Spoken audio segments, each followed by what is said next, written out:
Ini adalah ikan goreng kesukaan Yesus Kristus, guys. Ini adalah bukti bahwa Yesus adalah manusia biasa atau seorang nabi yang pernah makan ikan, di mana telah tertulis di Alkitab Kristen di Lukas 24, 41 sampai 43, guys. Nah, jadi perlu kalian ketahui, guys, bahwa semua nabi-nabi itu mempunyai makanan favorit masing-masing, guys. Salah satunya adalah Nabi Muhammad SAW yang gemar dengan daging kambing atau daging domba.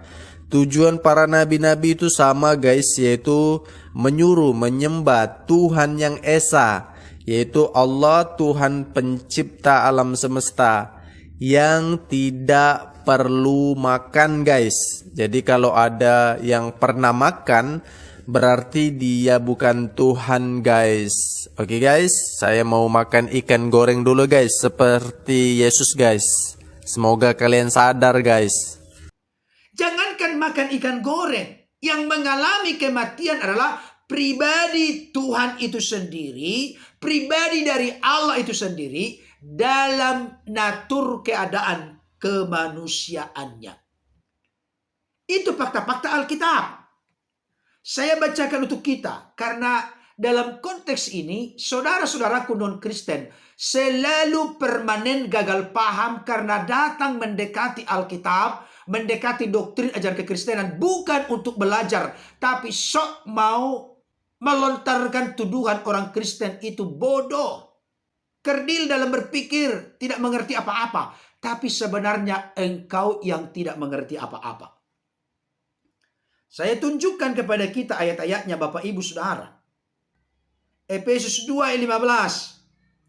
Sebab dengan matinya sebagai manusia, kematian sang firman, sang logos Yesus itu matinya dalam keadaan sebagai manusia. Filipi 2 ayat yang ke-6 sampai 8.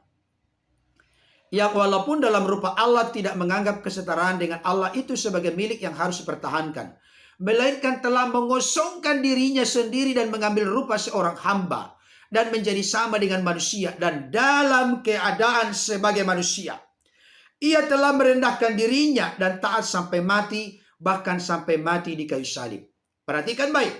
Dan dalam keadaan, dalam tabiat, dalam natur, dalam sifat sebagai manusia, disitulah Yesus berpuasa, disunat, makan ikan goreng, sedih, berdoa, mati di kayu salib.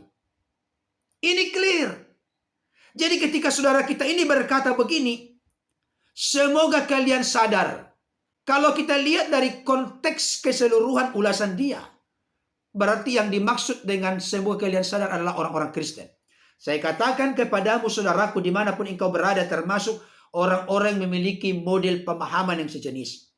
Engkau yang saya doakan semoga segera sadar, karena tidak ada keselamatan yang pasti kecuali di dalam Yesus. Karena Yesuslah jalan, kebenaran, dan hidup. Tidak ada seorang pun yang sampai kepada Bapa kalau tidak melalui Yesus. Yohanes 14 ayat 6. Dan keselamatan tidak ada di bawah kolong langit ini yang olehnya manusia dapat diselamatkan, kecuali di dalam nama Yesus. Yesus itu pribadinya menyelamatkan, karyanya menyelamatkan lewat rela mati di kayu salib, menebus manusia dari dosa kematian kekal dan dari jeratan kuasa dunia ini. Jadi Anda yang harus sadar supaya Anda ditebus, diampuni, dibenarkan, dan diselamatkan di dalam Kristus dan melalui Kristus. Ayat berikutnya 1 Petrus 3:18. Sebab juga Kristus telah mati sekali untuk segala dosa kita, ia yang benar untuk orang-orang yang tidak benar, supaya ia membawa kita kepada Allah. Ia yang telah dibunuh dalam keadaannya sebagai manusia, tetapi yang telah dibangkitkan menurut roh. Jadi Yesus itu mati dalam keadaan sebagai manusia. Yesus itu berpuasa, Yesus itu disunat, Yesus itu sedih, Yesus itu takut, Yesus itu mati di kayu salib dalam keadaan sebagai manusia. Yang namanya manusia pasti makan. Tapi yang diyakini, dipercayai oleh orang-orang Kristen sebagai yang ilahi bukan buah rahim Maria yang dilahirkan yang besar di dunia ini selama 33,5 tahun. Itu sebabnya berulang-ulang berbusa-busa mulut saya berkata, jangan menilai Yesus bukan ilahi dari ciri-ciri tanda-tanda kemanusiaannya. Jangan menolak Yesus ilahi, hanya fokus kepada tanda-tanda kemanusiaannya, ciri-ciri kemanusiaannya. Jangan berkata Yesus hanya manusia dengan menutup mata melihat fakta-fakta Alkitab yang menandaskan Yesus itu ilahi. Apa buktinya Yesus ilahi? Yesus itu pencipta segala sesuatu bersama dengan Bapa atau Allah dan Roh-Nya. Yesus itu berkuasa mengampuni dosa. Yesus itu berkuasa memberikan hidup yang kekal secara pasti, bukan mudah-mudahan.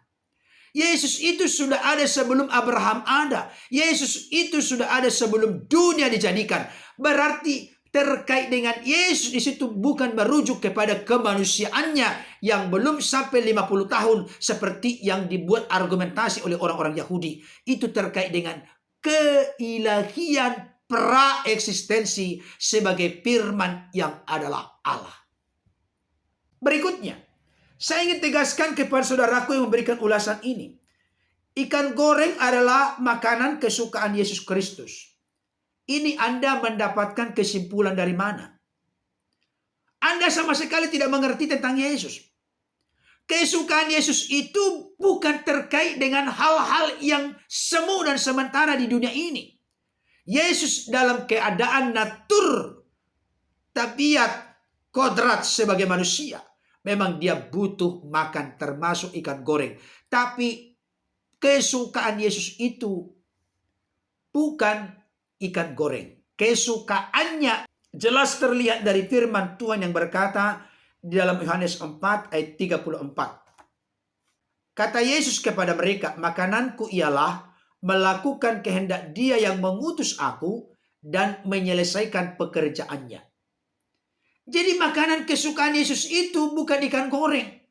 Makanan Yesus itu adalah melakukan kehendak Bapa yang mengutusnya. Perhatikan baik. Nanti gagal paham lagi saudara-saudaraku dari luar kekristenan. Pak Pendeta, bukankah jelas ayatnya melakukan kehendak Bapa yang mengutus Yesus? Berarti Yesus utusan. Disimpulkan lagi, Yesus hanya utusan, nabi dan rasul. Saya kasih tahu, konteks utusan kata-katanya sama, tapi arti maknanya berbeda. Yesus itu utusan yang ilahi. Kenapa utusan yang ilahi? Karena dia keluar dan datang dari Allah. Yesus utusan yang turun dari sorga. Kalau dia keluar dan datang dari Allah atau dari Bapa, dia utusan yang turun dari sorga. Apakah ada utusan di dunia ini yang pernah keluar dan datang dari Allah sekaligus utusan yang turun dari sorga? Jadi jangan sama ratakan. Di keyakinanmu disebut utusan berarti manusia biasa. Bukan begitu konteks Kristen memahami utusan. Utusan yang keluar dan datang dari Allah, utusan yang turun dari sorga, bukan berbicara tentang fisik jasmani kemanusiaan Yesus, tapi terkait dengan keilahian sang firman yang nujul turun mengenakan tubuh kemanusiaan. Dalam konteks ini, kalau kita lihat Yohanes 4 ayat yang ke-8. Sebab murid-muridnya telah pergi ke kota membeli makanan. Ayat 31.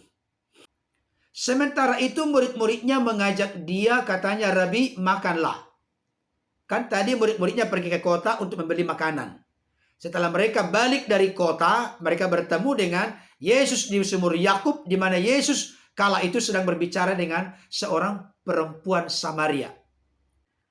Apa kata Yesus meresponi ajakan murid-murid, Rabi, makanlah. Ayat 32. Akan tetapi ia berkata kepada mereka, padaku ada makanan yang tidak kamu kenal. kalau memang makanan yang dibeli oleh murid-murid dari kota, dan seperti kesimpulan saudara kita ini, bahwa makanan kesukaan Yesus adalah ikan goreng, berarti mengikuti pola pikir dari kawan ini yang dibeli dari kota itu, masa orang ini lebih tahu dari murid-murid tentang kesukaan Yesus? Kalau kita ikuti pola pikirnya, berarti yang dibawa dari kota itu adalah, salah satunya adalah ikan goreng. Kalau makanan kesukaannya itu, berarti Yesus akan berkata, bawa sini, itu makanan kesukaanku. Tidak. Akan tetapi ia berkata kepada mereka, padaku ada makanan yang tidak kamu kenal. Maka murid-murid itu berkata seorang kepada yang lain, adakah orang yang telah membawa sesuatu kepadanya untuk dimakan? Murid-murid belum mengerti apa maksud Yesus berkata, padaku ada makanan yang tidak kamu kenal. Yesus pun akhirnya menjelaskan, makananku ialah melakukan kehendak Dia yang mengutus aku dan menyelesaikan pekerjaannya. Ini Bapak Ibu Saudara, khusus kepada saudaraku ini, kesukaan Yesus itu bukan makanan yang semu sementara di dunia ini.